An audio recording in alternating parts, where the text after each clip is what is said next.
பெண் விரிவுரையாளருக்கு பாலியல் தொந்தரவு கொடுத்தது தொடர்பான வழக்கில் வேலூர் ஊரீசு கல்லூரி துணை முதல்வர் அன்பழகன் அவரது சொந்த ஊரான சித்தூர் மாவட்டம் ராசனப்பள்ளியில் கைது செய்யப்பட்டுள்ளார்.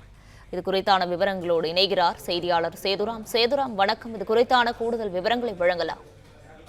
வணக்கம். வேலூரில் உள்ள தனியார் ஊரிஸ் கல்லூரியில் துணை முதல்வராக பணியாற்றி வருபவர் அன்பழகன்.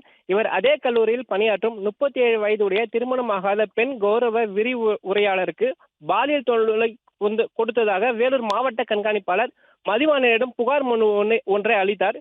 இது தொடர்பாக மார்ச் மாதம் 18ஆம் தேதி கல்லூரி துணை முதல்வர் அன்பழகன் மீது பெண்கள் வன்கொடுமை சட்டம் உட்பட 7 பிரிவின் கீழ் வேலூர் அனைத்து மகளிர் காவல் நிலைய காவல்துறையினர் வழக்கு பதிவு செய்து விசாரணை மேற்கொண்டு வந்த நிலையில் 21ஆம் தேதி கல்லூரி துணை முதல்வர் அன்பழகனை கைது செய்ய வலியுறுத்தி அவர் மீது நடவடிக்கை எடுக்க கோரியும் கல்லூரி மாணவர்கள் கல்லூரியின் கேட்டை உடைத்து ஊர்வலமாக சென்று வேலூர் அனைத்து மகளிர் காவல் நிலையம் வரை முற்றுகையிட்டு போராட்டத்தில் ஈடுபட்டனர் என்பது குறிப்பிடத்தக்கது.